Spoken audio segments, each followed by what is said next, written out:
Hi, I'm going to read to you an alternative to the golden phoenix called the golden bird.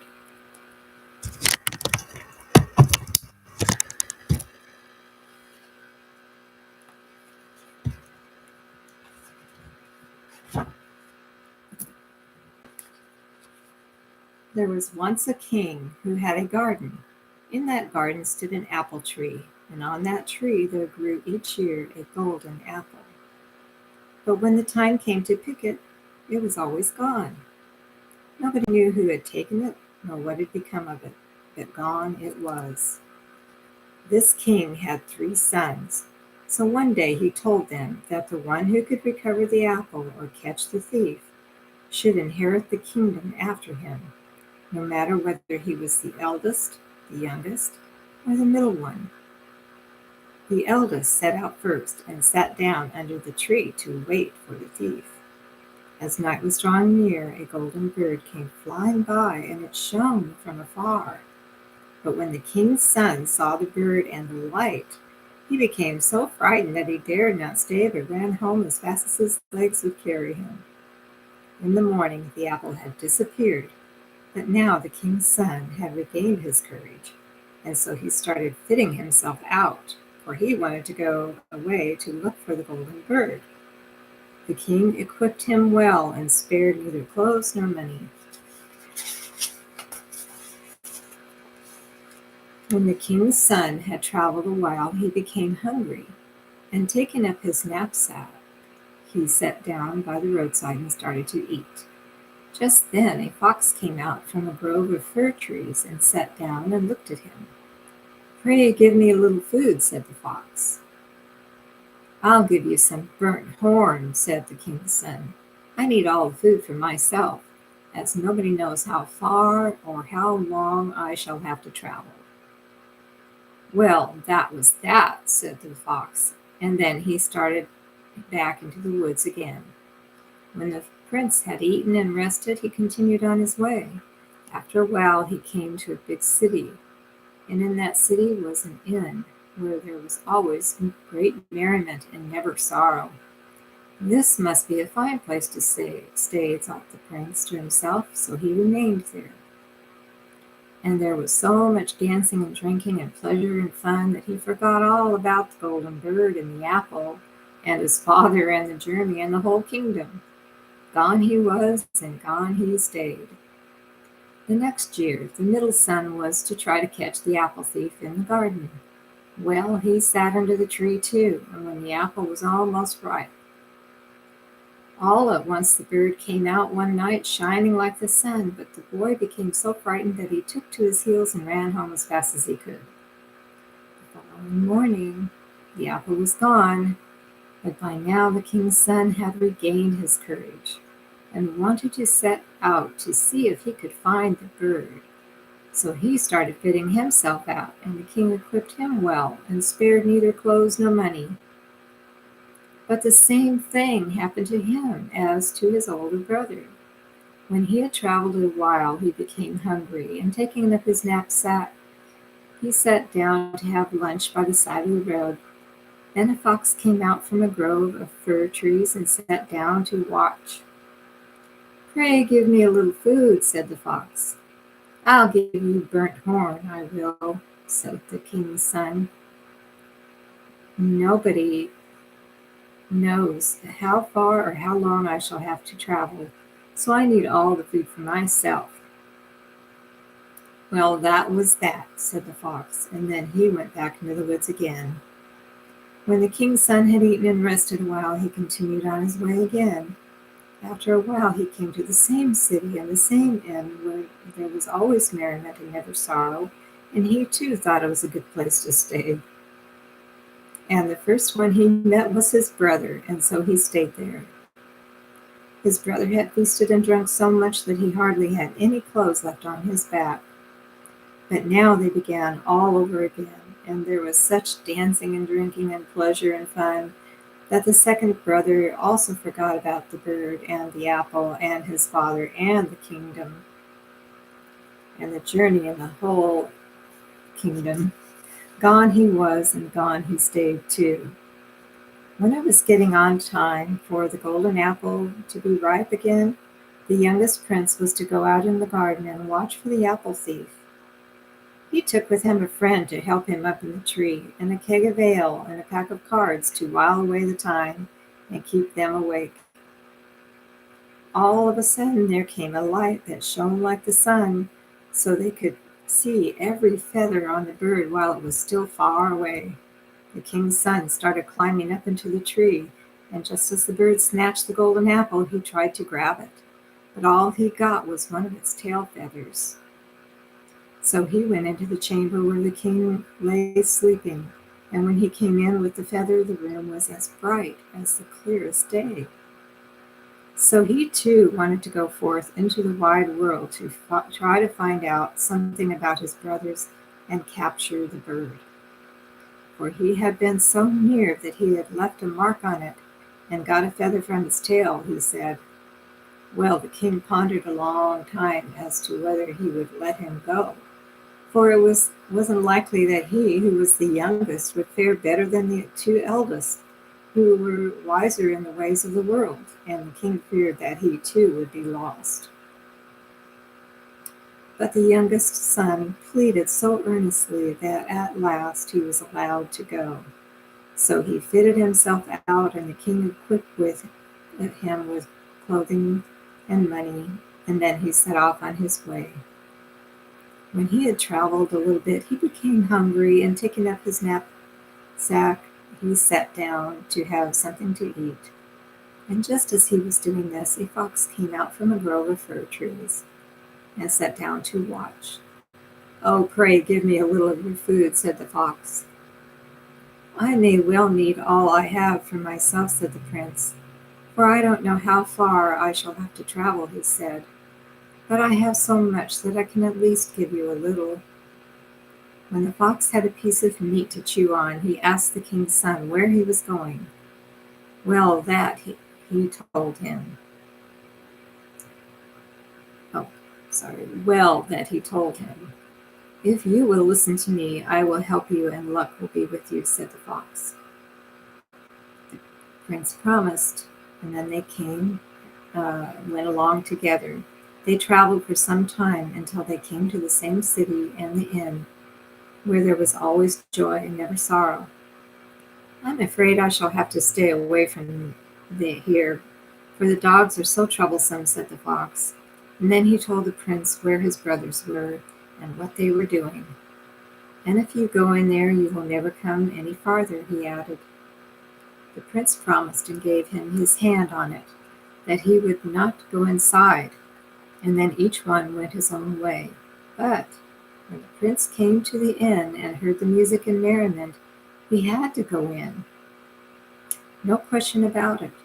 And when he met his brothers, there were such carryings on that he forgot about the fox and the journey and the golden bird and his father as well. But when he had been there a little while, the fox came. He had ventured into the city after all, and opened the door a crack and winked at the prince, and said that now they must be on their way. So the king's son came to his senses again, and then they set out. When they had traveled a while, they saw a huge mountain in the distance, and the fox said, 300 miles beyond that mountain is a gilded linden tree with leaves of gold, and that in that linden tree sits a golden bird, which the feathers come from. There they traveled together. As the king's son was about to go over and catch the bird, the fox gave him some pretty feathers, which he was to wave and lure the bird down so that it would come flying and perch on his hand. But the fox warned him not to touch the linden tree, for a big troll owned it. And if he touched even the smallest twig, the troll would come and kill him on the spot. No, the king's son certainly would not touch it, he said. But when the bird was perched on his hand, he felt that he had to have one twig from the linden tree. He couldn't help himself. It was so bright and fine. So he took just a tiny one. And at that moment, the troll came out. "Who is stealing my linden tree and my bird?"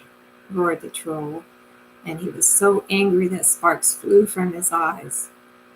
"A thief thinks that every man steals," said the prince, "but only the one who doesn't steal cleverly enough is hanged." The troll said it made no difference and wanted to kill him, but the king's son pleaded that his life should be spared. "Well, well," said the troll, "if you can bring back the horse which my nearest neighbor stole from me, I will spare your life." "But where will I find him?" asked the king's son. "He lives 300 miles beyond that mountain, which is blue on the horizon," said the troll. The king's son promised to do his best, but when he came to the fox, he was far from pleased. "Now you have got us in a bad mess," said the fox. "If only you had listened to me, we would have been on our way home by now." They had to set out on the way again, since it is a matter of life and death, and the king's son had promised. And after a while they came to the stable where the prince was to find the horse. But when he was going in to take the horse, the fox said, "When you get inside the stable, you will see many bridles full of both of silver and gold hanging on the wall, but you must not touch them, for then the troll will come and slay you on the spot. You must only take the ugliest and most worn-out one that you see there." Well, the king's son promised to do as he was told, but when he got inside the stable, he thought it was downright unreasonable, for there were plenty of fine ones, and so he took the shiniest he could find, and it was as bright as gold. But at that very moment, the troll did come out, and he was so angry that the sparks flew. "Who is stealing my horse and my bridle?" he shrieked. "A thief thinks that every man steals," said the king's son, "but only the one who doesn't steal cleverly enough is hanged." "Just the same, I am going to kill you on the spot," said the troll. But the king's son thought his life should be spared. "Well, well," said the troll, "if you can bring back the lovely maiden my nearest neighbor has stolen from me, I will spare your life."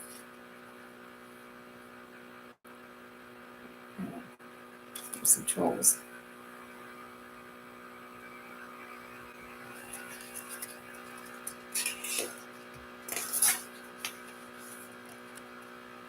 "Where does he live then?" asked the king's son.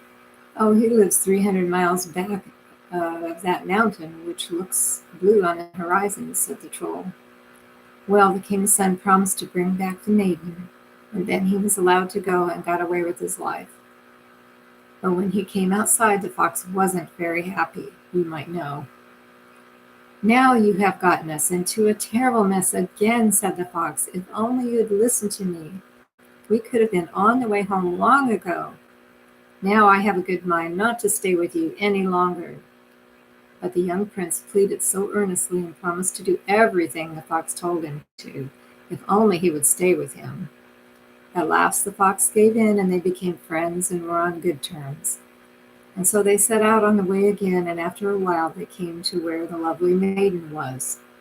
"Well," said the fox, "you have promised well enough, but I dare not let you go into the troll all the same. This time I shall go in myself." So he went in, and after a little while he came out again with the maiden. And then they traveled back the same way they had come. When they came to the troll who had the horse, they took both the horse and the shiniest bridle. And when they came to the troll who had the linden tree and the bird, they took both the linden and the bird and started for home. When they had traveled for a while, they came to a field of rye. Then the fox said, "I hear a rumbling sound. Now you'll have to travel alone. I am going to stay here for a while." Then he braided himself a garment of rye straw and put it on, and he looked almost like someone standing there preaching. All at once, all three trolls came rushing up, thinking that they would catch up with them again. "Have you seen anyone go by with a lovely maiden and a horse with a golden bridle and a golden bird and a gilded linden tree?" they shrieked to the fox, who stood there preaching. Yes, I've heard from my grandmother's grandmother that such a party passed this way, but that was in the good old times when my grandmother's grandmother baked cakes and sold them 2 for a penny and gave back the penny into the bargain. At this story, all the trolls burst into a fit of laughter. Ha ha ha ha! As well, they said, holding on to each other. If we've been asleep that long, we might as well turn back and go to sleep again, they said. And then they went back the same way. The fox set out after the king's son, but when they came to the city with the inn and the brothers, the fox said, I don't dare go through the city for the fear of the dogs. I must go on my way around. But now you must take good care so your brothers don't get hold of you. But when the king's son came into the city, he thought it would be a shame not to see his brothers and have a few words with them, and so he stopped there a little while. But when the brothers saw him, they came out and took away from him the maiden, and the horse, and the bird, and the linden tree, and they put him in a barrel and threw it into the sea. And then they set off with the maiden and the horse and the bird and the linden tree and everything, and went home to the king's court. But the maiden would not talk, and became pale and downhearted. The horse became so thin it could hardly stand on its legs, and the golden bird sat silent and no longer shone. And the linden tree withered away. In the meantime, the fox prowled about on the outskirts of the city and waited for the king's son and the lovely maiden, wondering what had become of them. He wandered hither and yon, waiting and longing, and at last came down to the shore. And when he caught sight of the barrel floating on the water, he shouted, Are you drifting there, you empty barrel? Oh, it's me, said the king's son inside the barrel. The fox started swimming out in the water as fast as he could go, caught hold of the barrel and dragged it ashore. Then he gnawed at the coops, and when he had pulled them off the barrel, he said to the king's son, Kick and stretch. The king's son kicked and pounded and stretched until each stave gave way, and he hopped out of the barrel. Then he went to the king's court together. And when they arrived, the maiden became beautiful again and started to talk, and the horse became so fat and pretty that each hair glistened. The bird shone and sang, and the linden tree bloomed, and its leaves sparkled again, and the maiden said, There is the one who saved me. They put the linden tree in the garden, and the youngest son was to have the princess, for a princess she was. But the 2 eldest brothers were clapped in spiked barrels and rolled off a steep cliff. Then they made ready for a wedding day. But first the fox begged the king's son to lay him on the chopping block and cut his head off. And for all the king's son tried to get out of it, it was of no avail. He had to do it. But at the very moment he chopped, the fox turned into a handsome prince and proved to be the brother of the princess they had saved from the troll. So the wedding was held, and it was so grand and fine, and they celebrated so that people are still talking about it. Thank you very much. Stay tuned for another story. Please look at my poll and please vote. Thank you very much. Bye.